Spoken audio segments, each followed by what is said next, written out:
नित्यं ध्यायन्ति योगिनः कामदमोक्षदं चैव ओंकाराय नमो नमः।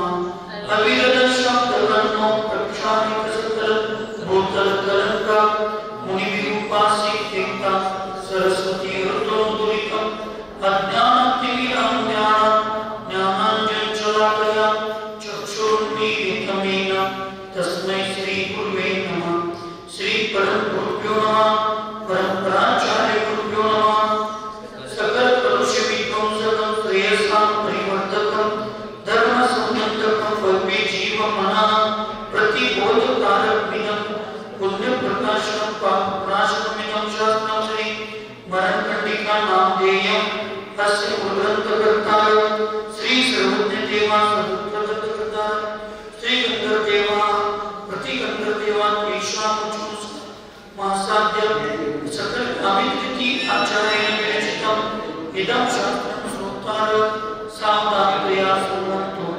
मङ्गलं कर्माणि वीरो मङ्गलं गौतमोगनि मङ्गलं कुन्दकुन्दाब्जो जैनधर्मोऽस्तु मङ्गलं सर्वमङ्गलमाङ्गल्यं सर्वकल्याणकारकं प्रदानं सर्वधर्माणां जैनं जयदुशासनं वन्दे विद्यासागरं वन्दे सन्मति सागरं सिद्धानत्वारदाधिश्च चतुर्थाराधनाफलं क्रमेणानुक्रमं वक्षे स्वस्वरूपोपलब्धये। पंचपरमेष्ठी भगवान की अहिंसा में विश्व धर्म की सिद्धांत शास्त्र की चारित्र चक्रवर्ती 20वीं सदी के प्रथमाचार्य शांति सागर जी महाराज की ब्रह्मचार्य रामिकृति महामुनिराज की संत श्रोमणी आचार्य विद्यासागर जी महाराज की शांतमूर्ति व सरत्नागराचार्य सन्मति सागर जी महाराज की 3 करोड़ महामुनिराजों की आज के आनंद की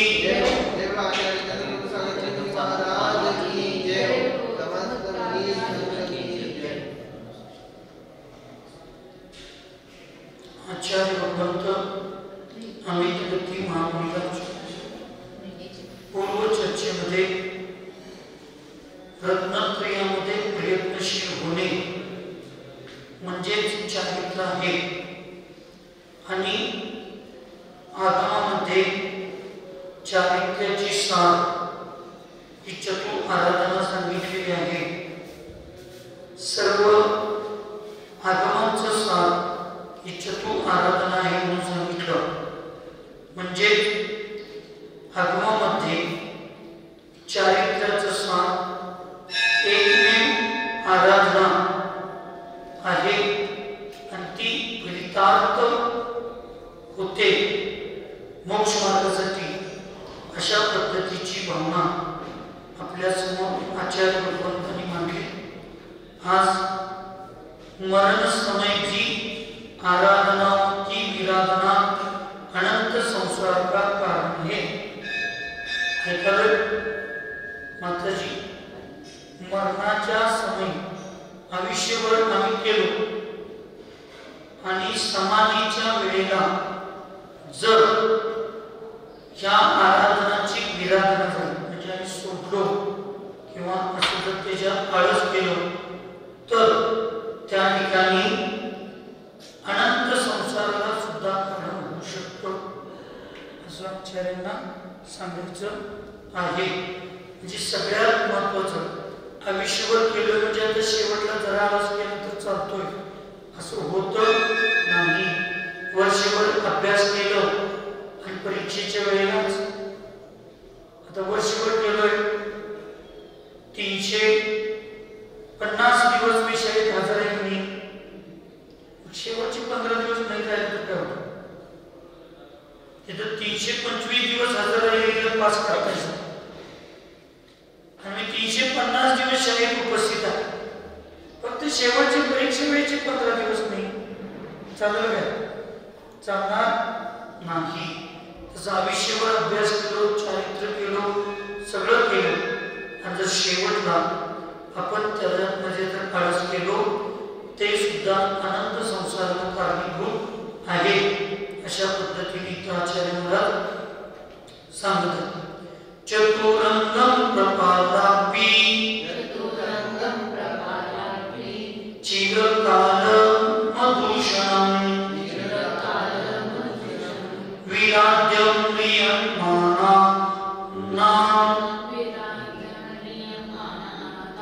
नंतर कति संस्कृती.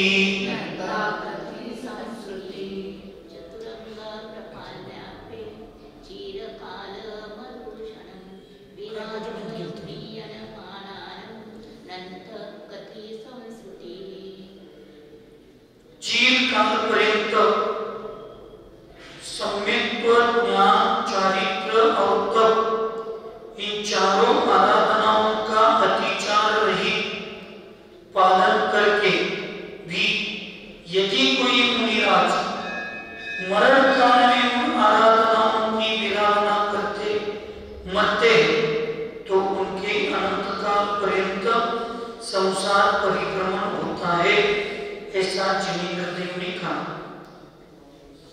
चिरकालापर्यंत म्हणजे अनेक वर्ष सम्यक्त्व, ज्ञान, चारित्र आणि तप या चारही प्रकारच्या आराधनांची अतिचार रहित म्हणजे कोणतेही दोष न नोंदविता, आळस न करता, प्रमाद न करता अत्यंत या चारही प्रकारच्या आराधनांची आपण काय केली, साधना केली, पालन केलो, त्याची साधना केली. पण कोणी जर मुनिराज, शपकराज मरणाच्या वेळेला, मृत्यूच्या वेळेला ही आराधना जर त्यांची सुटली तर अनंत कालपर्यंत संसार परिभ्रमणाला परत निमित्त होऊ शकतो. ती एक गोष्ट. एक मुनी महाराज आयुष्यभर अत्यंत चांगली साधना केली. शेवटचा क्षण होता अंतर्मुक्त. तिने आयुर्वर्तनाला बांधलंच नव्हतं असं नंतर लक्षात येतं. ती उदाहरण ऐकलं नाही. आणि त्यांना पिरू आवडत होतं. पिरू महाराज काय आवडत होतं, पिरू. आणि एका महिलेनं बघताना पिकलेला पिरू ज्याचा सुगंध सुटला असा पेरू महाराजांच्या पुढे चढवला. आपण बदाम, खारी, नारळ, तांदूळ चढवतो तसं त्याने काय चढवलं, पेरू पिकलेला ज्याचा सुगंध दरवत होता. आणि तो सुगंध महाराजांच्या नाकापर्यंत गेला. या लेखना घेतली होती. शेवटचे 1 तासभर असं थोडंच वेळ राहिलेलं होतं. अशा वेळेला त्या महाराजांच्या मनात भाव झाले. एवढं एक पेरू खाऊन सल्लेखना घेतलो असतो तर बरं झालं असतं. असे नुसता भाव केले आणि त्यावेळेला त्या महाराजांना आयु कर्माचा बंध झाला. तिथं त्यांचा जीव गेला. आणि त्याच पेरूमध्ये आले म्हणून जन्म, किडा म्हणून जन्म. म्हणजे किती परिणामांची विशुद्धी असावी. फार विशुद्धी नसली तर चालेल, पण अशुद्धी नकाएवढी सुद्धा असता कामा नाही. आणि म्हणून याच्यासाठी पूर्वसंस्कार असतात, पूर्वकर्म असतं. काही वेळेला पूर्वसंस्कार असतात आणि ते जागवण्याचा प्रयत्न करतात. म्हणून शेवटच्या वेळेला किंवा ह्या सगळ्या गोष्टी तालमीतल्या पैलवानागत समाधीवाल्याचं काम असलं पाहिजे. तालमीतल्या पैलवानागत म्हणजे 2-2 लिटर थंडाई प्यायची नाही. तालमीतल्या पैलवानागत म्हणजे त्यांचं काय काम, उठायचं, व्यायाम करायचं, कुस्ती खेळायचं, जेवायचं आणि झोपायचं. परत उठायचं, व्यायाम करायचं, कुस्ती खेळायचं, जेवायचं आणि झोपायचं. दुसरं कामच नाही ना. तसं शपथ राजाचं काय काम, उठायचं, भक्ती करायचं, भक्तीमध्ये कंटाळा आला की स्वाध्याय करायचं, स्वाध्यायामध्ये कंटाळा आला की चिंतन करायचं, चिंतन करून झालं की झोपायचं. बाकी बळ उसळलं काही करतच बसायचं. त्या माताजी काय करतात, हे माताजी काय करतात, ते महाराज काय करतात, तिने काय करतात, दीदी लोक काय करतात, भैया करतात, समाज काय म्हणा, माझ्या समाजाची व्यवस्था इतकी अत्यंत अवस्था एक बिकट आहे. मी नाव सांगत नाही. ते बघितल्यावर तर मी संजूला असं 100% ठरवलं की आपल्या आयुष्यात आपण कुणाच्या मुठीत सापडायचं, कुणाच्या आहारी जायचं. संघपती ही संघात व्यवस्थाच ठेवायची नाही. आमच्यात सगळं आता संघाचं थोडं विहाराचं नियोजन, मुलांना बोलवणं करणं म्हणून ते सुनील गर्गे वगैरे दोघं तिघं करतात, म्हणून त्यांना विनोदानं सगळी संघपती म्हणतात. पण आमच्या संघात संघपती ही व्यवस्था नाही. का नाही तर मी एक अत्यंत तपस्वी महाराजांची सल्लेखना करण्यासाठी गेलो. परिस्थिती तिथं जाण्यासाठी होती. कारण ते पती पत्नीच्या हातात एवढं महाराज अडकले होते की काय समाजाला काही करूनच देत नव्हते. समाज पण वैतागला होता. तिथे गेलो तर काय म्हणाल, त्यांनी काय म्हणतील तेच म्हणाल. तिथे उपवास करायला लागले. खाण्यापिण्याबद्दल तर त्या महाराजांच्या मनात नका एवढे असे असतात, म्हणजे खावं प्यावं अशी ग्रंथी नव्हती. सगळी साधना चांगली होती, सगळी. पण ती दोघं सांगतील ते तिथे असणारे अन्य 2-3 महाराजांचं पण त्याने ऐकायला तयार नाही. मग नाईलाज असतो आम्हाला आमच्या पद्धतीनं बोलावं लागतं. आणि मग त्यांना तिथं खोलीत यायचंच बंद केलं. काय यायचं बंद केलं, आता दुरुकर काकींच्या सारखे, संतोष काकांच्या सारखे, सुहास काकांच्या सारखे हे चांगले कट्टर भक्त आमचे ते दर्शनाला आले की ते सांगायचे, महाराजजी दुरुकर काकी आले. आपल्या समाधीनंतर जे स्मारक बांधायचं आहे त्या स्मारकाला 5 लाख देतो म्हणाला लागला. 10 लाख अजूनही जिवंत अजूनही जिवंत आहे. तोपर्यंत त्यांच्या स्मारकाची जुळणी त्यांनी कोण आणि त्यांनी जी ट्रस्ट काढली होती त्या ट्रस्ट मध्ये सगळे त्यांच्या परिवारातलेच.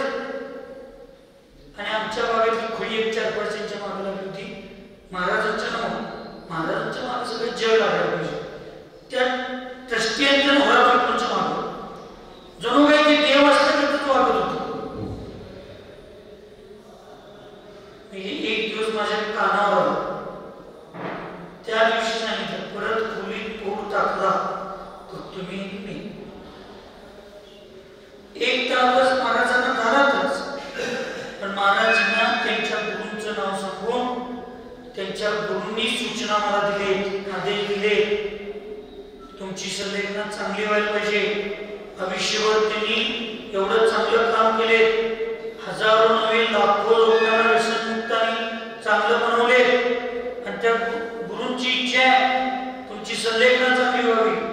आणि म्हणून तुमच्या समाधीमध्ये वयावती सेवा करायला मला सांगितलं. म्हटल्यावर त्याही महाराजांनी शेवटला ते स्वीकारलं, त्यांच्या लक्षात आलं, आनंदानं स्वीकारलं.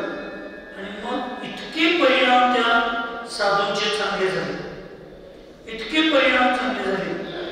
माताजी अहंकार नाही, पण गुरूंनी दिलेल्या आदेशाचं आणि एक सगळ्यांनी दिलेल्या ज्ञानाचं कौशल्य तिथं लागलं. आणि बघणाऱ्यांना सगळ्यांना वाटत होती बहुतेक समाधी बिघडते, पण शेवटला परिणाम एवढे चांगले झाले, एवढे चांगले झाले. अत्यंत शांत पद्धतीने त्या साधूंनी समाधी साधली आणि माझ्या अगदी मांडीवर डोकं ठेवल्यावर ठेवून दिली समाधी साधली. मला अहंकार त्याचा नाही, काय होऊ शकतं शेवटी. म्हणून आत्तापासून समाधीस्थ लोकांनी समाधी ऍक्च्युली 12 वर्षांची समाधी घेतली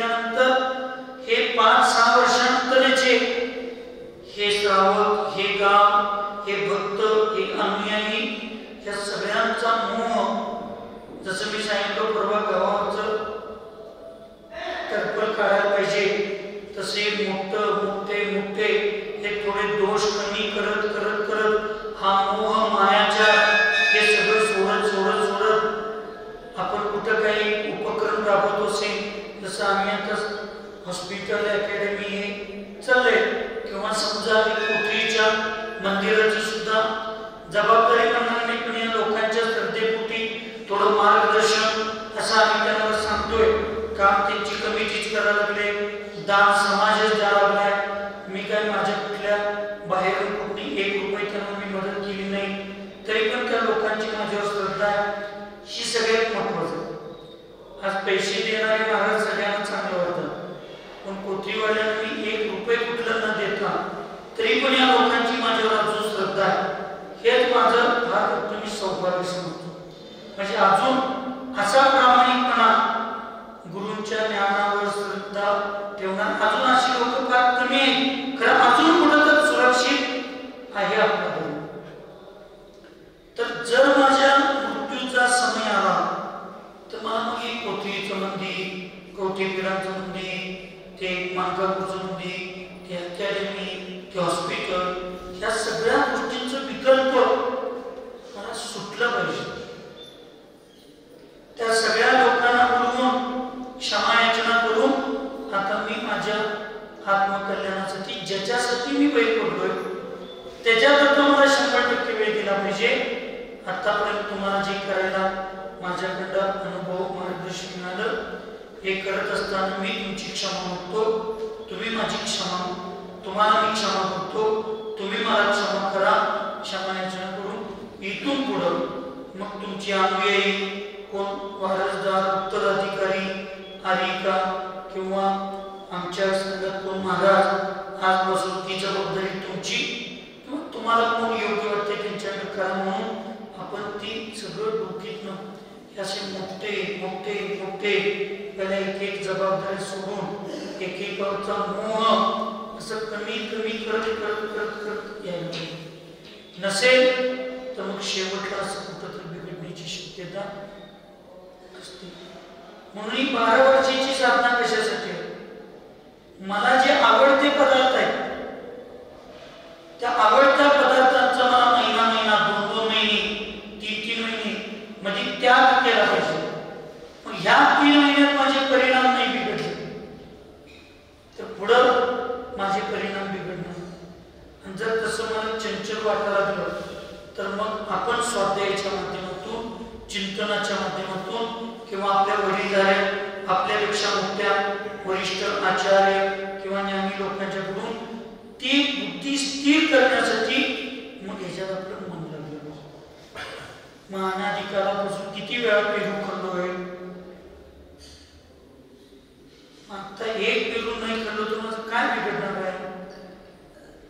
असं मनाची समजूत निश्चल करून, निश्चल भावनेला निश्चय करून त्याचा त्याग करायचा असतो. एवढी धूर्ता येण्यासाठी पहिले मोठे स्थूल करत ही 12 वर्षाची साधना. आम्ही 12 वर्षाची साधना काय समजलो? नुसता खाण्यापिण्याचं सोडलो. ही 12 वर्षाची साधना म्हणजे माझ्या जबाबदारींना हळूहळू आम्ही कमी करणार. उलट ही संलेखना 12 वर्षाची आपण स्वीकारतो आणि इच्छा वाढायला चालू. जनरली गोष्ट आहे, मरायच्या वेळेला जगायची इच्छा, उपासा दिवशी खायची इच्छा, शांत बसायच्या वेळेला चिडायची इच्छा, सगळं सोडायच्या वेळेला अजून काहीतरी करण्याची इच्छा. आणि हे सगळं मनाला समजावून सांगण्यासाठी आणि मनाची तयारी करण्यासाठी 12 वर्षाची संलेखन असते. भरत चक्रवर्ती काय उपवास करून मोक्षाला गेले. एखाद्या वेळेला शारीरिक साधना न करता सुद्धा समाधीचा प्रसंग येतो, त्यावेळी मानसिक साधना फार महत्वाची. म्हणून जीन धर्मामध्ये समाधी ही अंतरंगात मनाची साधना. कशाही संलेखना पहिला व्हायला पाहिजे. काय संलेखनामध्ये थोडी इकडे तिकडे झालं तर फार मोठा दोष येत नाही. पण काय संलेखना अत्यंत चांगली व्हायला लागलेली आहे. पण कशा संलेखनेमध्ये जर अडथळा आला, म्हणून आपण सगळ्यांनी ही 4 प्रकारची जी आराधना आहे आयुष्यभर तर करायचीच आहे, पण मृत्यूच्या शेवटच्या समयापर्यंत म्हणजे समाधीच्या अंतिम समयापर्यंत आपण त्याच्यामध्ये स्थिर आणि त्याच्यामध्ये अत्यंत उत्साही आनंदी असणं गरजेचं आहे. जीने की होण इच्छा, मरणे की होण माझी. मरायची इच्छा करायची नाही, जगायची इच्छा करायची नाही.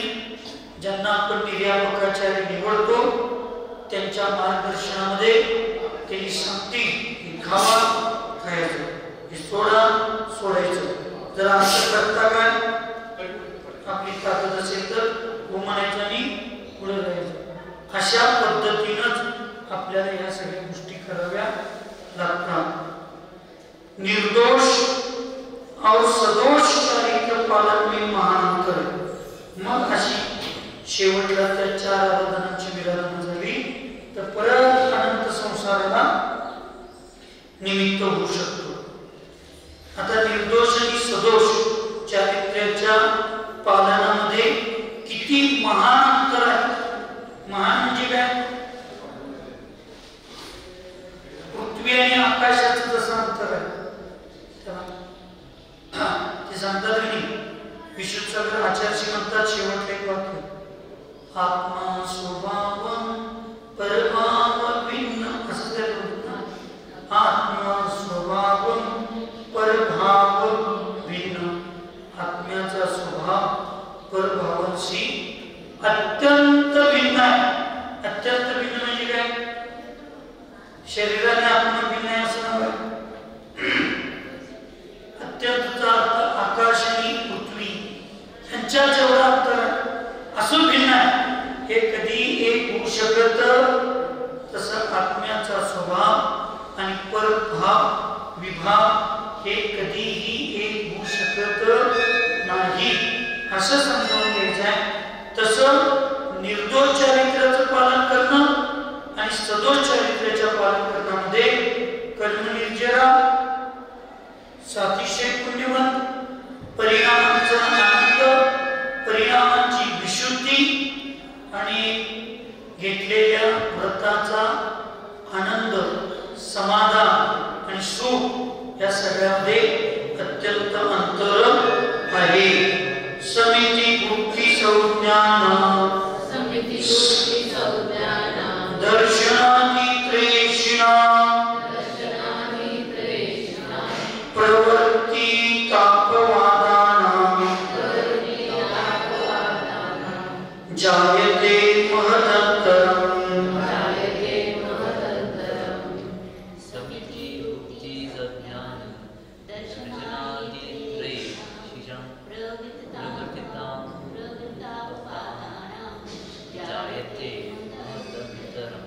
सम्यक दर्शन, सम्यक ज्ञान आणि समिति और समिति गुप्ति आदि चारित्र रूप रत्नत्रय की निर्दोष प्रवृत्ति करने वाले एवं अपवाद रूप अर्थात अतिचारित प्रवृत्ति करने वाले साधु में महान अंतर है. जे चतुराराधना, सम्यक दर्शन, सम्यक ज्ञान, सम्यक चारित्र, समिति गुप्ती आदि त्रयोदश चारित्र्याचं पालन करणारे, रत्नत्रयाची निर्दोष प्रवृत्ती करणारे साधू आणि अपवाद म्हणजे अतिचाराने सहित प्रवृत्ती करणाऱ्या साधूंच्या मध्ये महान अंतर आहे. इस महद अंतर अर्थात महान अंतर के कितने अर्थ निकल सकते? उत्तर, समिति गुप्ती रूप सम्यक चारित्र, सम्यक ज्ञान एवं सम्यक दर्शन अर्थात रत्नत्रय की निर्दोष तथा सदोष प्रवृत्ति करने वाले साधुओं में जो महान अंतर कहा गया है, उस महान अंतर के 2 अर्थ हो सकते हैं. यथा जे समिति गुप्ती रूप सम्यक चारित्र्य, सम्यक ज्ञान आणि सम्यक दर्शन म्हणजे रत्नत्रयामध्ये निर्दोष पालन करणं आणि सदोष पालन करणं या दोन्हीमध्ये दोन अर्थ निघू शकतात. एक, रत्नत्रय में निर्दोष प्रवृत्ति करने वाले साधु मोक्ष प्राप्त कर सकते. रत्नत्रयामध्ये निर्दोष चारित्र्याचं आचरण करणाऱ्या साधूंना काय होऊ शकतं? मोक्षाची प्राप्ती मिळू शकते. आणि यहाँ तक कि उसी भव में भी, उसी भव से भी मोक्ष जा सकते. जर मोक्षाला जाण्यासाठी अनुकूल असतं चतुर्थ काळ म्हणजे द्रव्य, क्षेत्र, काळ, भाव हे सगळे निमित्त असतात. तसं जर सगळंच वातावरण मिळालं तर त्याच भावामध्ये सुद्धा हे साधू काय करू शकतात? मोक्षाला जाऊ शकतात. आणि किंतु सदोष प्रवृत्ति करने वालों को मोक्ष की प्राप्ति कदापि नहीं हो सकती. दोनों में यह अंतर. त्याच पर्यायात मोक्ष मिळेल याची गॅरंटी नाही. पण सम्यक दर्शन ज्ञान चारित्र्याचं पालन करत असताना थोडं कुठं तर शेवटला दोष लागले तर भविष्यात बरे काही काळानंतर वेळानुक्रमेणा मोक्ष मिळालाच पाहिजे. का बरं? का सम्यक दर्शन नुसता झालं तर अर्धपुद्गल परिवर्तनात मोक्ष मिळणार नाही हे सिद्धच. मग सम्यक दर्शन या चारित्र्याची आराधना तो आयुष्यभर केला आणि शेवटला दोष लागला तर मोक्षच मिळणार नाही जो शब्द आहे तो इथला कुठं तर त्या विचारवंतांच्या मनाचा आहे. इथं ज्यांनी भाषांतर केलं त्यांच्या मनाचा आहे. मिळणारच नाही असं नाही. अंतरान मिळणार, वेळान मिळणार, मिळणारच आहे. कारण आयुष्यभर रत्नत्रयाची साधना केला त्याच्यात शेवटला दोष लागला म्हणून त्याला मोक्ष मिळणार नाही. मान्य केव्हा मिळणार नाही? त्याच भावामध्ये एवढं मिळणार नाही.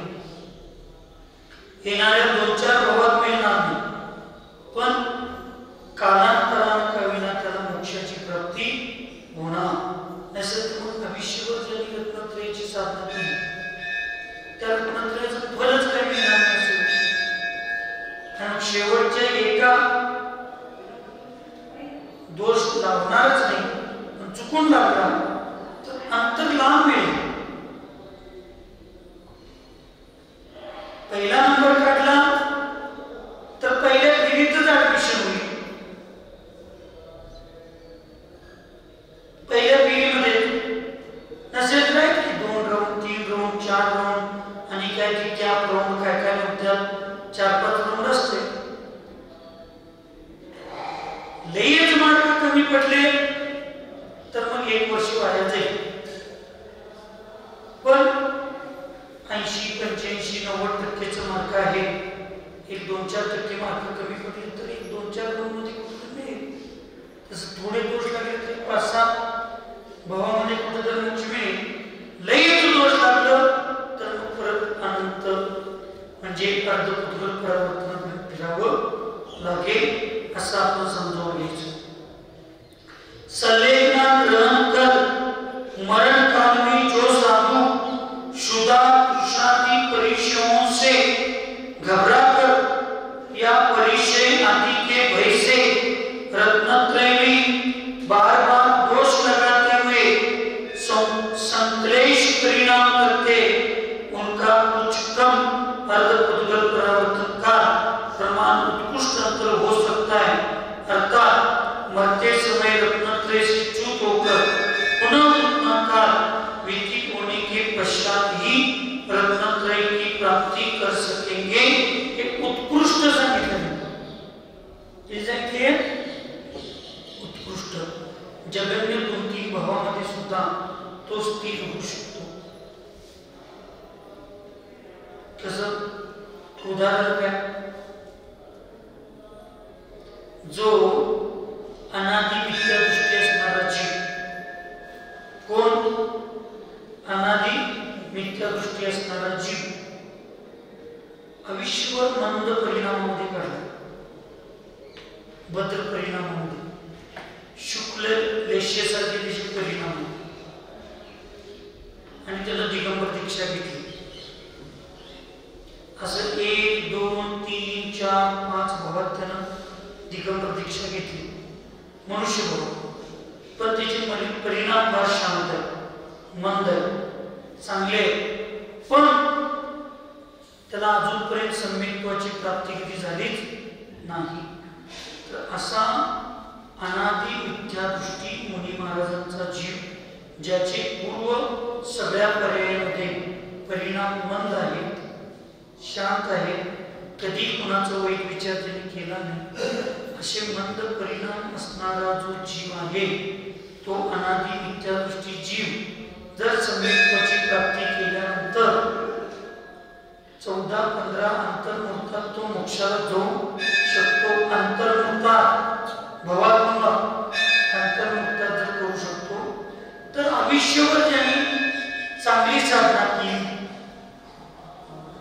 असा एखादा मुनी महाराजांचा जीव, रत्नत्रयाची साधना ज्यांनी आयुष्यभर केली असा रत्नत्रयाला धारण केलेला जीव, शेवटला काही थोडे परिणाम तिकडे झाले तर परत पुढल्या भावात तो स्थिर होऊन त्याच्या परिणामाची विशुद्धी वळवून 1, 2, 4, 5 भावामध्ये तो मोक्षाला जाऊ शकतो. पण ज्याचे परिणाम अति बिघडले, सारखं बिघडले,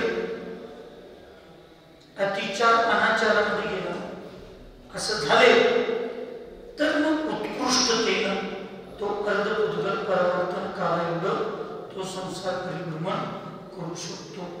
इथं अर्धपुद्गल परावर्तन दिले म्हणजे तेवढा काळ तो फिरणारच असा डायरेक्ट नियम लावायचा नाही. जास्तीत जास्त तो एवढ्यात तो नियमानं मोक्षाला जाणारच आहे. कमीत कमी तो 2, 4, 5, 7, 8, 10 भाव प्रतिक्रमणामध्ये सतत भाव, ज्या दिगंबर मुनी महाराजांची समाधी चांगली झालेली असते, शांत परिणामात झालेली असते, तो 7 ते 8 भावामध्ये ज्यादा तर ज्यादा तो काय करतो? मोक्षाला प्राप्त करून घेतो. आराधना के फल का अतिशय चारित्राराधने सिद्धाश, चिरमिथ्या प्रभाविता क्षणाद दृष्टायत सूत्रे चारित्राराधनात्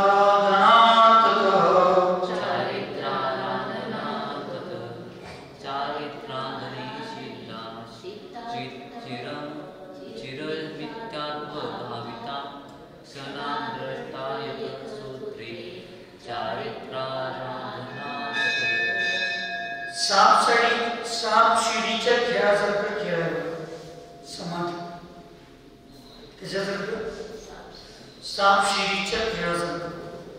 ज्याच्याकडे पुण्य आहे, ज्याचे परिणाम मंद आहे, ज्याचे परिणाम शांत आहे, ते साप शिडीसारखं म्हणजे आपलं जीवन जगत असताना एकदम पूर्व पुण्याच्या उदयानं त्याला शिडी लागते आणि ते एकदम 15, 20, 25 वर डायरेक्ट 7-65 टाकल्याला डायरेक्ट जाऊ शकतो. आणि कधी काही त्याचं दिसलंच नाही आवडलं आणि एकदम समाधी घेतलं, एकदम समाधी साधलं, अशी जीव असतात की नाही, आपण डोळ्यात बघतोय पूर्व भावाला त्यांचं पुण्य उदयाला असतं. आणि एवढं कळून शेवटला असं झालं, पूर्व भावातलं एकदम कुठलं तर पाप उदयाला येतं आणि ते मग एवढं सगळं नुकसान करून त्या ठिकाणी जातं. म्हणून त्या ठिकाणी या गोष्टी आम्ही श्रीपादवया समजून घेतलं पाहिजे. आणि आता समजून घ्यायच्या वेळेला आळस केला, झोपला, तर ज्या वेळेला नुसताच काम करायची वेळ असते त्यावेळी समजून सांगायला कोण मिळणार नाही. म्हणून जागा राहून आनंदानं उत्साहानं या सगळ्या असं काही तुमच्या लोकांचा समज झाला. आत्ता आमचं वय 30-32 आहे. अजून 70-80 वर्षाची झाल्यावर आम्हाला संलग्न घ्यायचं आहे. त्यामुळे हे विषय आमच्यासाठी महत्वाचा नाही. हा सगळ्यात मोठा तुमचा गैरसमज आहे. कारण कोल्हापूरचे पूर्वीचे भट्टर, कोल्हापूरचे पूर्वीचे भट्टर, कोल्हापूरचे एकदम मध्ये कोल्हापूरचे पूर्वीचे भट्टर हे सोडून ह्याच्या अगोदरचे सोडून त्याच्या अगोदरचे हुपरीचे पाटलांच्या घरात एक आजीनी संदेश घेतली होती अशोकला, आणि त्यांना मार्गदर्शन करायसाठी ते आले. लई महत्वाचं सांगायला लागलं. आणि हे अजून तुम्हाला आम्ही लई जगणार आहे असं वाटायलंय म्हणून दीक्षाची भावना, म्हणून आम्ही कमकुवत आहे. आम्हाला वाटते की आम्ही अजून लई जगणार. कधी आयुर् कर्माचा क्षय होईल, कधी पाप कर्माचा उदय होईल. आणि जाता जाता काल पेपरमध्ये काय, काल पेपरमध्येच बहुतेक कालच्या पुढारी पेपरमध्ये बाळाला दूध पाजवले आहे, बाळाला दूध पाजवल्या, सईला झोपवल्या. 15-20 मिनिटांनी परत बाळ रडायला लागले. त्राई मेली होती. अटॅक आला दूध पाजताना. किती लहान वय. ही अवस्था आहे या विश्वाची. तुमच्या निदान पुरुषांत का होईल तर होईल, भाव तर आम्हाला करायला पाहिजे. एक दिवस आम्हाला एक वर्षासारखा वाटला पाहिजे. त्यावेळेला दीक्षेची गॅरंटी होती. जगाचं बघून आमच्या मनात तसे भाव झाले पाहिजे. आम्ही म्हणतो त्याचं कर्म वेगळं आहे, आमचं कर्म वेगळं आहे. त्याचं झालं म्हणून काय आमचं होणार आहे, अशा भूमीत आम्ही जातो. त्या पाटलांच्या आजींच्या संलेखनाला मार्गदर्शन करायला आले. ते सगळं प्रबोधन दिले, उद्बोधन दिले, सांगितले उद्या संध्याकाळपर्यंत जास्तीत जास्त वेळ आहे आणि यांची बाकीची तयारी करा. मग ते विमान सगळं तयार करायला लावले. त्यांचं विमान तयार झालं. त्या आजींचं पुढं लावून करून घेतले विमान तयार. जरा किरकोळ काहीतरी सजावट राहिली असेल, तयार केलं सगळं लाकडी काम सगळं. कोल्हापूरला परत गेल्या. 2 तासांनी निरोपाला कोल्हापूरच्या पत्रकारांची समाधी झाली. त्या आजीला केलेलं विमान त्या भट्टराज महाराजांना घेऊन जायची पाळी आली. असं काही तुम्ही समजू नका. माताजींची संलेखन करायला आम्ही आलो. कोणाची काही गॅरंटी नाही. त्यांची संलेखन करायला जाऊन आमच्या जर आयु कर्माचा क्षय झाला, आपलं कधी विकेट पडेल सांगता येणार नाही. थर्ड अंपायरकडे जायची वेळ येता कामा नये. अशी विकेट पडली तर व्यवस्थित आहे, एवढं लक्षात ठेवा. आमच्या संघात, आचार्यशीच्या संघात, मोठ्या आचार्यशीच्या संघात निर्णय सागर म्हणून, निर्णय सागर अजून ऐकते मी. आणि ते निर्णय सागर आजारी, आणि ते निर्णय सागर आजारी पडलेत म्हणून संघात कुठं सगळ्यांना विकल्प नको म्हणले. आणि आचार्यशींनी 2004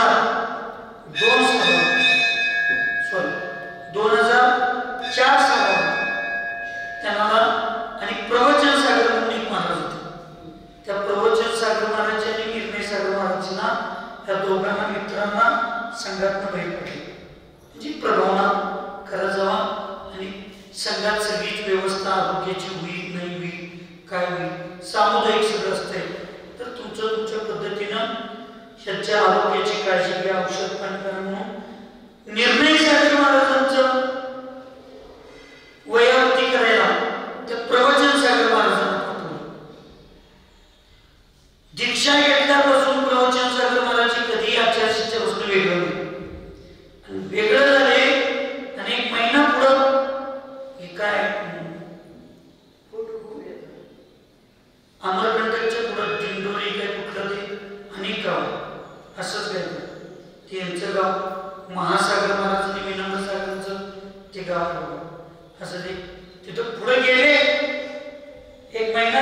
ते तिथे राहिले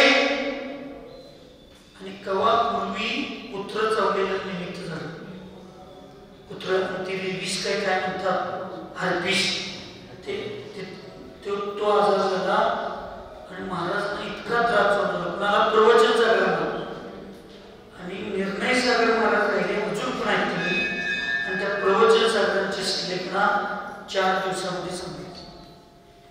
महाराज होते काय नव्हते 4 दिवसात कळले. त्यामुळे तुम्हाला सांगताना श्रीकांत भैया हे तुम्हाला सगळ्यांना सांगताना वाटतंय हे सगळं माताजींच्यासाठी चालू आहे. पण आम्ही सगळ्यांनी माताजींच्यासाठी नव्हे हे आमच्यासाठी याचं कळलं पाहिजे. नाहीतर हे सांगताना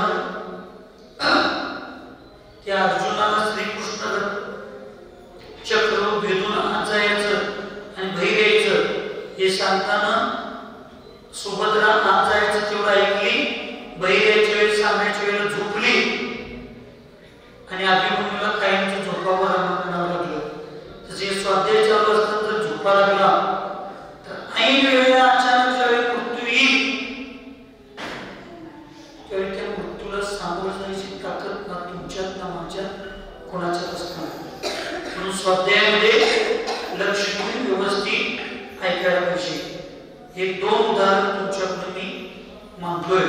म्हणून जो चीर अर्थात अनादिकाल से मिथ्यात्व से संयुक्त है थे, वे भी अल्पकाल में सम्यक दर्शन सहित चारित्र की आराधना के प्रभाव से सिद्ध अवस्था को प्राप्त हुए. आता मी तुम्हाला सांगितलं आणि इसी कारण आगामी चारित्र की आराधना को सार्वभौम. आता आणि मिथ्या दृष्टीचे एक उदाहरण दिलं की मी तिथं चारित्र पहिल्यापासून चांगलंच होतं. मंद कशा सगळं चांगलं होतं. फक्त त्याच्यात काय नव्हतं सम्यक म्हणून. सम्यकत्वाची प्राप्ती झाली ती सिद्ध पदाला जाण्याची योग्यता त्याच्यात लगेच झाली. म्हणून सम्यकत्व पण महत्वाचं आहे, चारित्र्य पण महत्वाचं आहे. हे ऐकल्यानंतर तर आमच्या मनात सगळ्या सम्यक दृष्टीनो ऐकायला काय प्रतिमा धाऱ्यानो लक्ष देऊन ऐका. एखाद्या महाराजांचे परिणाम शांत असतील, मंद कशाही असतील, जगाला चांगला उपदेश देत असतील, पण तुमच्या नजरेत कुठं तर जरा त्यांना मिथ्यात्व आहे असं वाटत असलं तरी अशा जीवनाचा तिरस्कार करायचा नसतो. त्यांची निंदा करायची नसते, त्यांची मस्करी करायची नसते, त्यांचा विरोध करायचा नसतो.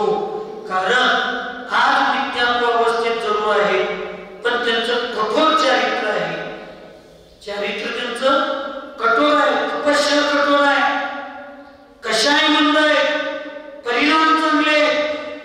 तर असे मुनी महाराज कधी त्यांना सम्यकत्वाची प्राप्ती होईल आणि कधी ते मोक्षाला जातील आणि आम्ही सम्यकत्वाचं गळ्यात हार घालून अजून इथंच फिरत बशी याची गॅरंटी नाही. लक्षात एवढं आचार्य सगळे उदाहरण देतात तरी सुद्धा आम्ही साधू लोक असं लोकांच्या मनात तिरस्कार आणि ईर्ष्या मत्सर द्वेष निर्माण होईल एकमेकांच्या बाबतीत असं का उद्बोधन करतात हेच आम्हाला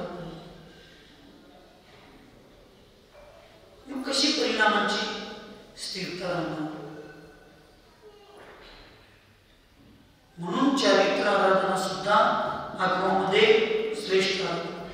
म्हणून सापशिडीचं सांगत होतो की कधी जीवाचं पुण्य उदयात येईल तू एकदम शिडीवर वर जायचं न आणि कधी पूर्वभावातील भूतकाळातील पाप करण्याचा उदय येईल आणि तिथं पुरुषार्थ नसेल तर 96-97 ला जो कधी सापाचं तोंड येईल आणि कधी परत काही 10-20 ठिकाणी येईल याची गॅरंटी नाही.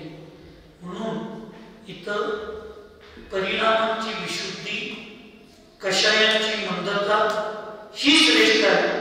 न कळत थोडं इकडं तिकडं शारीरिक वेदना व्हायला गेल्यात म्हणून तुम्ही अर्यंत म्हणला तर मग काय विक्रम आमच्या काही मध्यात काही सोडलंय सगळं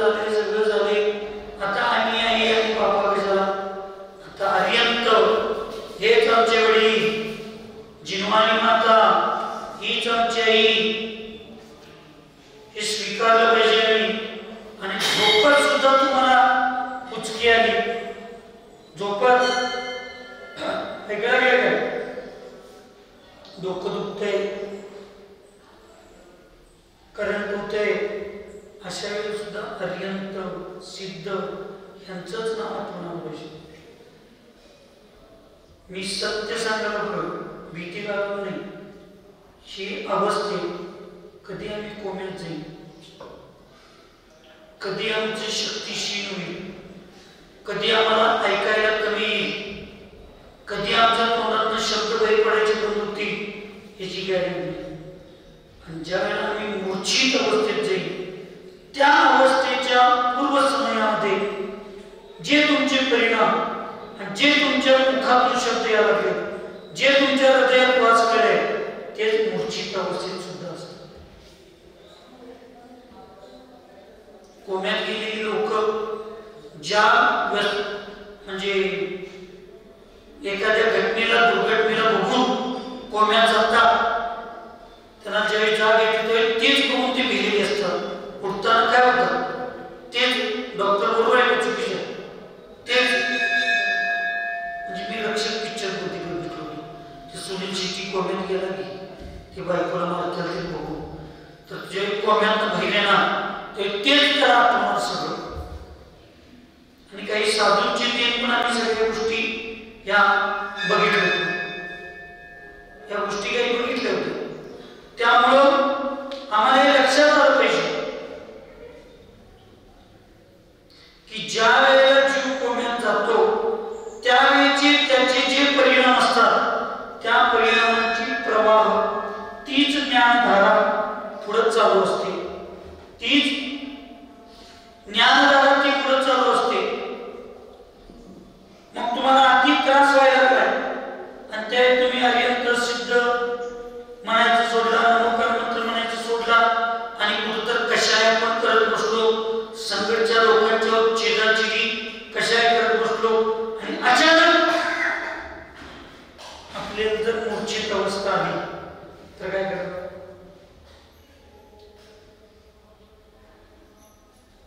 म्हणून शांत असेल ते असेल, कसं असेल तसं असेल, मला शांतच राहायला पाहिजे. जेवढं शांत राहील तेवढी कर्माची निर्जरा होणार, जेवढं शांत राहील तेवढं दुःख कमी होणार, पुण्य वाढणार आणि वेदना पाप कमी होणार.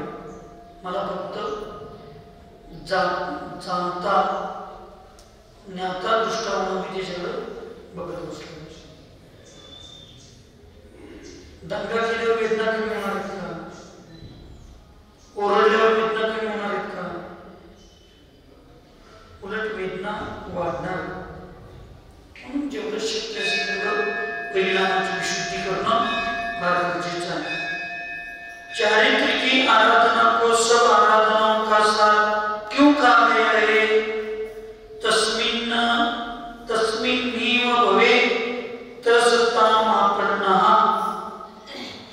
भगवती आराधना गाथा 17 की टीका में टीका की इस अंश से सिद्ध होता है कि भरत चक्रवर्ती के भद्र विवर्धन आदि 923 पुत्र अनादिकाल से नित्य निरोध में मिथ्यात्व भाव से ग्रसित थे. भगवान ऋषभदेव के पादमूल में धर्म सुनकर बोध को प्राप्त हुए तथा चारित्र को धारण कर अल्प काल में मोक्ष चले गए. इसी कारण आगम में चारित्र आराधना को सब आराधना में सारभूत का. सारभूत म्हणजे चारित्र आराधनाचं फळ मोक्ष असल्यामुळं ते सारभूत. जेवणामध्ये सारभूत काय? जेवणाचं सार काय? पोट भरणं. जेवणाचं सार काय? पोट भरणं. मग पोट केव्हा भरणार आहे?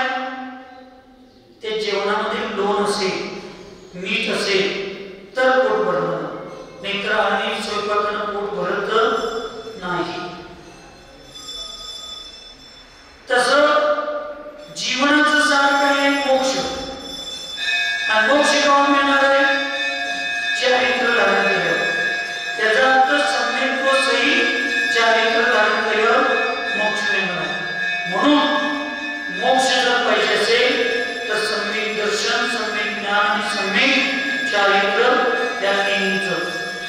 काल परवा तुम्ही होता परत एकदा सांगतो.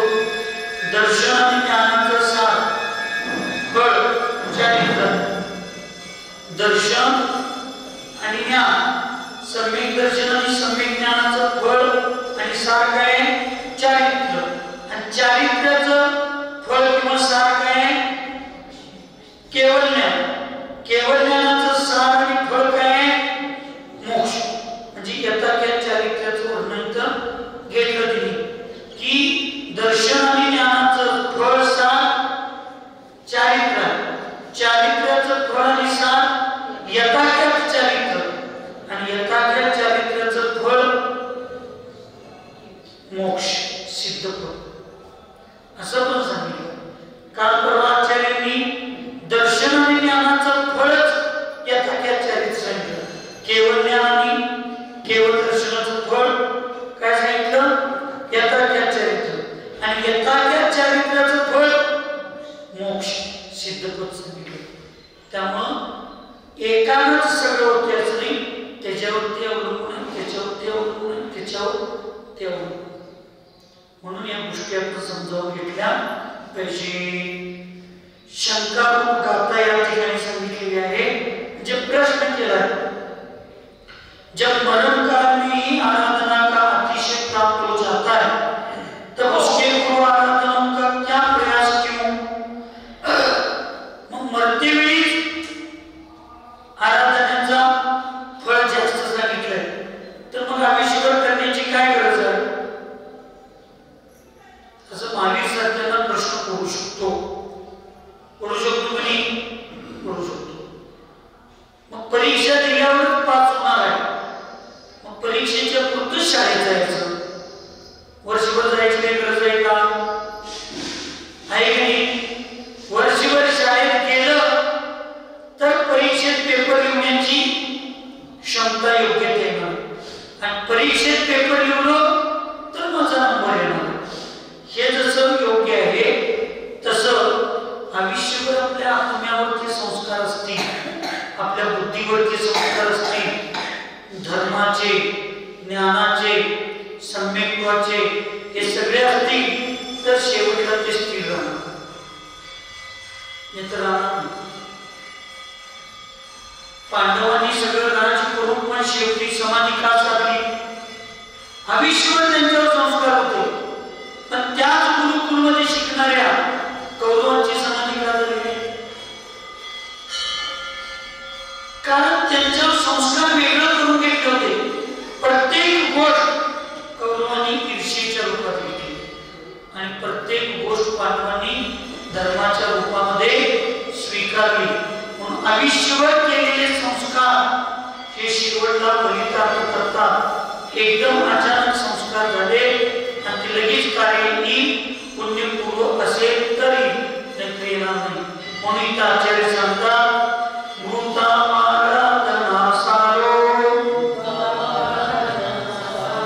यदि प्रवचने मत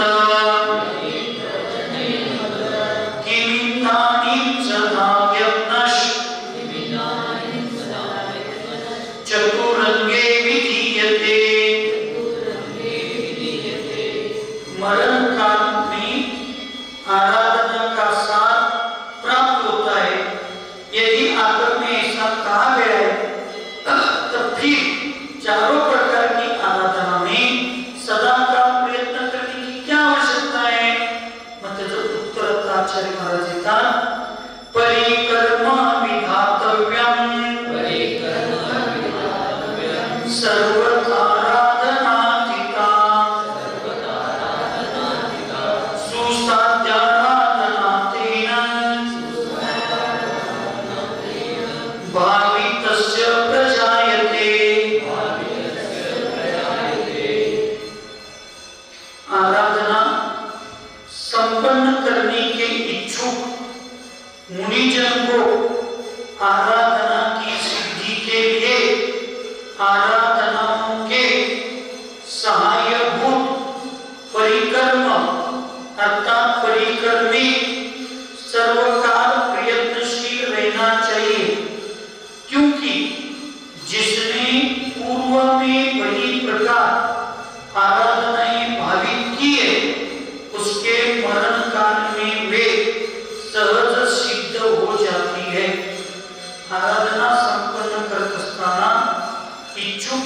गुरुजनांना आराधनाची सिद्धी, आराधनाच्या सहाय्यभूत असणाऱ्या सर्व परिकर म्हणजे काय, प्रयत्न किंवा सहयोगी व्यवस्था, द्रव्य, क्षेत्र, काळ, या सगळ्या साधू, सेवा करणारे साधू, सेवा करणारे सेवक, मार्गदर्शन आधार देणारे गुरु, हे सगळं परिकर. या परिकराची सिद्धी प्राप्ती त्या जर पूर्व काळामध्ये प्रयत्नशील राहिले तर जिसने पूर्व में बड़े प्रकार आराधना भावित की है उसके मरण काल में भी सहज सिद्ध हो जाती है. ऐकायला करता समजून घ्यायला लागलाय गुरुजी, ऐकायलाय. संलेखना माताजींची आहे. आज तुम्ही त्या संलेखनीमध्ये तुम्ही सेवेचे भाव ठेवला.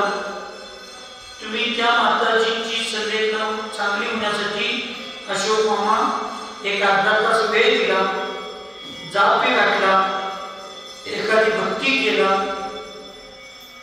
त्यांच्या वयोवृत्तीमध्ये तुम्ही बाह्य सहयोगी बनला तर आपल्या संलेखनाच्या वेळेला ही सगळी व्यवस्था मिळू शकते. आपण जर एखाद्याच्या संलेखनीमध्ये आपण जर सहभागी नाही झालो, सेवा नाही केलो, व्यवस्था नाही केलो, त्यांना स्थिर करण्यासाठी उद्बोधन पासून त्यांच्या शारीरिक व्यवस्थेमध्ये वयोवृत्तीपर्यंत आपण जर सहभागी नाही झालो तर मग आपल्या संलेखनाच्या वेळेला कोण आहे? तुम्ही दुसऱ्यांना मदत केला तर दुसरी तुम्हाला मदत करते. तुम्ही दुसऱ्यांच्या धर्मामध्ये सहकार्य केला तर तुमच्या धर्मामध्ये सहकार्य होईल. म्हणून माताजींची संलेखना ही स्त्री पर्यायाला छेदन करण्यासाठी माताजींच्याच नव्हे तर पृथ्वीतल्या जेवढ्या जेवढ्या महिला किंवा या संलेखनामध्ये ज्यांनी अंतरंगातनं उत्साहानं श्रद्धेपूर्वक ज्या ज्या माता भगिनी ह्याच्यामध्ये सहभागी होती त्या सगळ्यांचा स्त्री पर्याय असणार आहे. आणि सगळ्यांच्या समाधीच्या मृत्यूच्या वेळेला तुम्हाला सगळं अनुकूल वातावरण मिळणार. आणि घरात बसला, घरातच मारणार आहे. घरातली चारी बाजूला बसतील, त्यांनी पण रडत आणि तुम्ही पण रडत. आणि जर इथं जर आता तुम्ही येऊन ह्या सगळ्या गोष्टीमध्ये भाग घेतला तर तुम्हाला पण मरतेवेळी कोणतं मंदिरात नेतील, साधू संतांच्याकडे घेऊन जातील आणि निदान चारी बाजूला नमोकार मंत्र म्हणून ऐकत ऐकत आपला प्राण जाईल. म्हणून श्रावकांनी जिथं महाराजांची संलेखना चालवायचं कळेल तिथे या प्रपंचातला थोडा वेळ काढायचा आणि तिथं जाऊन सेवा केली पाहिजे. आणि इथं म्हणजे तुम्हाला डायरेक्ट वयोवृत्ती करायला नाही आणि इथं माताजींची संलेखना चालू आहे तर भगवंतांच्या पुढे जाप घातला पाहिजे. माताजींना कुठली तर भावना समाधी भावना आपल्याला जे चांगलं म्हणता येईल, आपल्याला म्हणताना आनंदीला आणि ऐकताना त्यांना आनंदी असे एखादं पाठ म्हणलं पाहिजे. त्यांना अनुकूल असणाऱ्या वातावरणामध्ये आपण आपल्या घरात म्हणलं पाहिजे, मी जरा घरातलं शेण घाण सगळं करतो, तुझा माताजींच्या पशी आमचं सौभाग्य नाही, माताजींचा हात पाय दाबायचं ते तू तर जाऊन दाब असं घरातल्यांना इकडं काय करायला पाहिजे, संजुलता पाठवून द्यायला पाहिजे. आणि त्यांची जबाबदारी तुम्ही घरातली आम्ही पुरुषांनी स्वीकारली पाहिजे. या सगळ्या व्यवस्था आहेत. तुम्ही याला चातुर्मास समजू नका. हे जे तुमच्या पोटी चालू आहे ना ते तुमच्या आयुष्यातला सगळ्यात मोठा क्षण आहे. ही वेळ राहून सगळ्यात महत्वाची आहे. माताजींच्यासाठी तर आहे, माताजींची सेवा करत करत आपल्या आयुष्याला एक आदर्श बनवण्याची ही सगळ्यात मोठी संधी.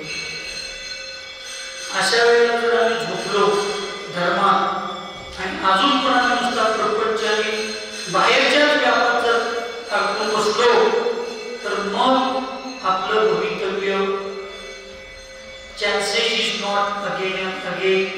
देव आपल्याला परिवर्तन करण्याला, आपल्याला पुण्य मिळवण्याला, आपल्याला जीवनाचं एक तत्व समजावून सांगायला देव सारखी सारखी संधी देत नाही.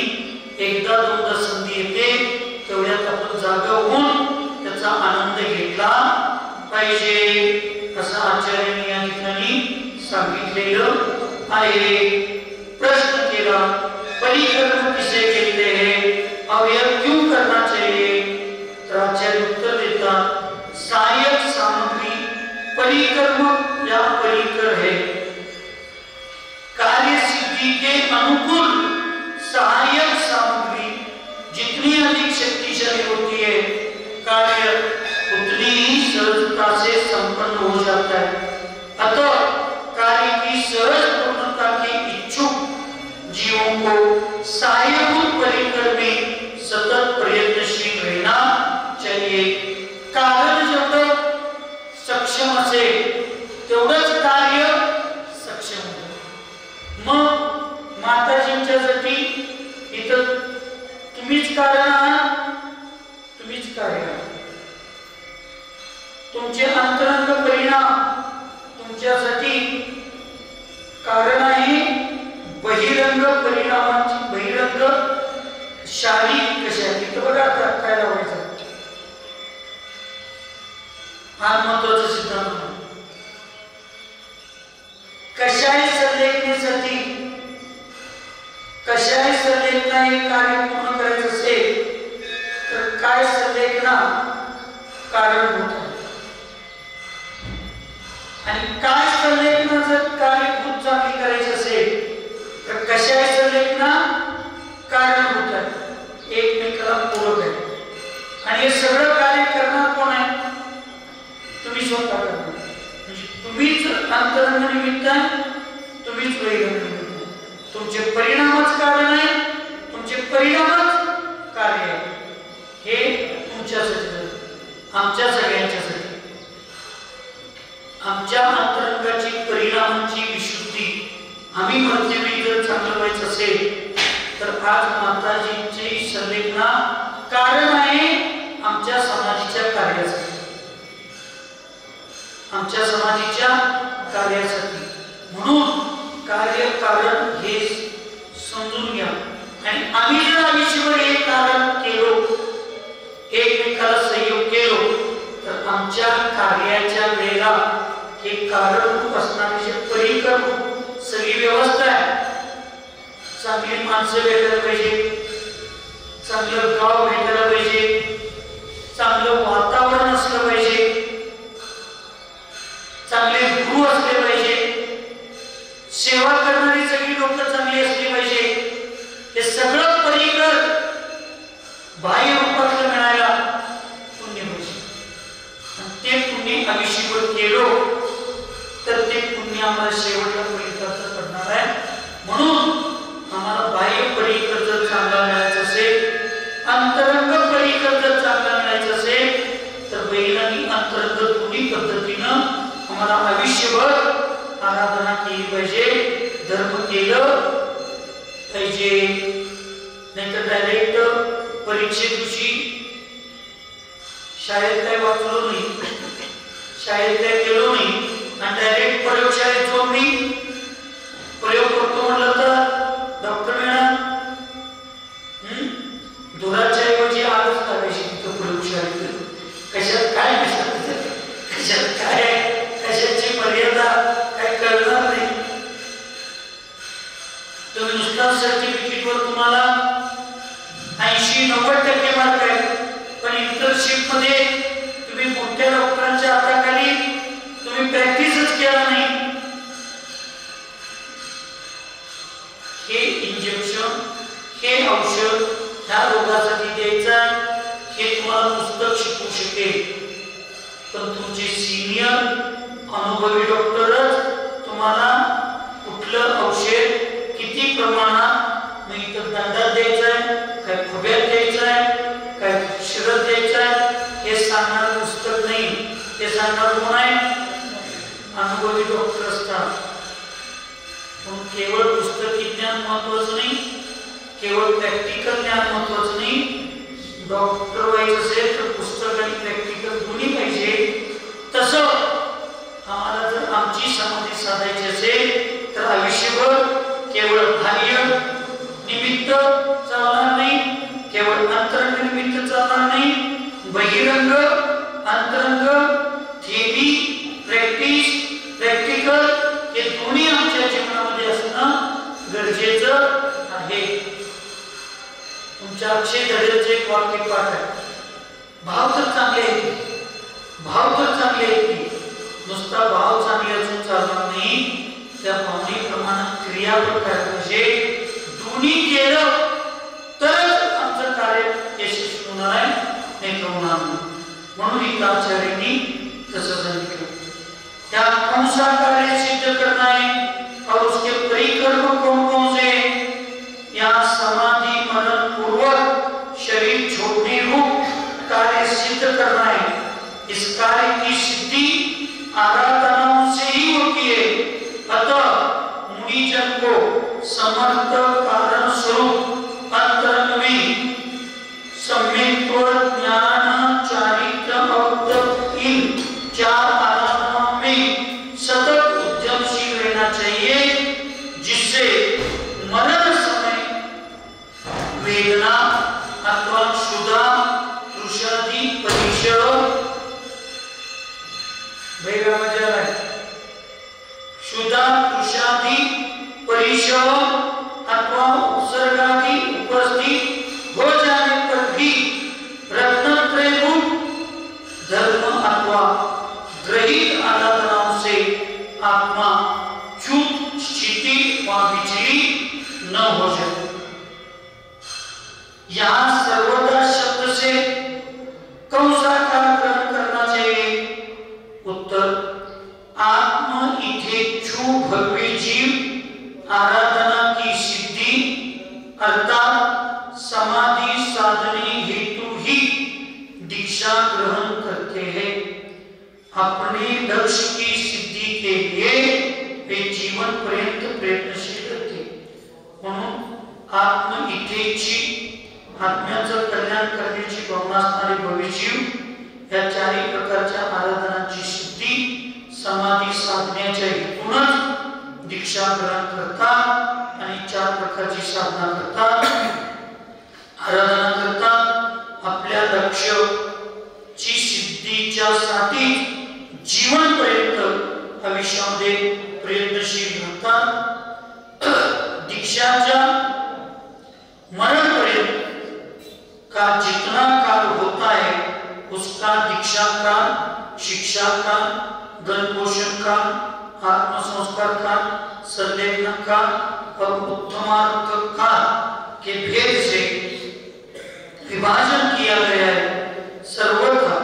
सर्वदा पद से एक छोर का अर्थात दीक्षा काल से जीवन पर्यंत इन आराधनाओं की विशुद्धि हेतु उद्यमशील रहना चाहिए. ये सहा कार्य सांगितले, दीक्षा, शिक्षा, गण पोषण, आत्मसंस्कार, संलेखना आणि उत्तमार्थ या साही कालामध्ये त्यांनी या चार प्रकारची आराधना करणं गरजेचं आहे असं आचार्य भगवंत या ठिकाणी सांगतात. आणि ह्या साही प्रकारच्या आराधना कालामध्ये आपल्या चारही प्रकारच्या आराधना माझेही चांगल्या होऊ दे आणि तुम्हालाही साही कालाचा अनुभव आणि या सहा कालामध्ये चार आराधना करण्याचं पुरुषार्थाने सौभाग्य तुम्हालाही सगळ्यांना मिळू दे अशी मोठी भावना या ठिकाणी करून सुखी रहे सब जीव जगत में, कोई कभी न घबरावे, वैर पाप अभिमान छोड़ जग, नित्य नेम मंत्र गावे. ओम नमः सबको क्षमा सबसे क्षमा.